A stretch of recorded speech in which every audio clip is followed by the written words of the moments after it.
பூ போல் கோதுமை மாவில் இடியாப்பம் எப்படி செய்யலான்னு பார்த்தோம். 2 கப்பு கோதுமை மாவு எடுத்து வெறும் கடாயில் போட்டு நல்லா கிறிஸ்பியாக வர்றது வரைக்கும் வறுத்து எடுத்துருங்க. ஒரு 2 முதல்ல 3 நிமிஷம் ஆகும். நல்லா வறுத்து எடுத்து ஒரு பாத்திரத்தில் மாற்றி வச்சுருங்க. அரட்டி இப்போ இதில் 2.25 கப்பு தண்ணி விட்டு நல்லா கொதிக்க வச்சுருங்க. இப்போ மாறின கோதுமை மாவை மிக்ஸி ஜாரில் மாற்றி கொஞ்சம் உப்பும் சேர்த்து 1/4 டீஸ்பூன் உப்பும் சேர்த்து நல்லா ஒரு சுற்றிடுங்க. நல்லா உதிர்ந்து அழகாக கட்டியெல்லாம் போயிடும். இப்போ இதில் 1 டேபிள் ஸ்பூன் எண்ணெய் விட்டு நல்லா கலந்துக்கிட்டு நம்ம கொதிச்ச வச்சோம்லையே தண்ணி நல்லா கொதித்ததோடையே விட்டுறணும்.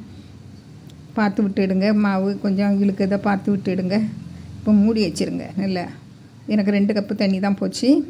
பாருங்கள் இப்படி நல்லா பிசைஞ்சு எடுத்துருங்க. ஆறுனதும் பாருங்கள் இப்போ நம்ம இடியாப்ப குழலில் போட்டு இடியாப்பமாக பிழிஞ்சு எடுக்கலாம். நல்லா அழகாக புளியதுக்கு வரும்.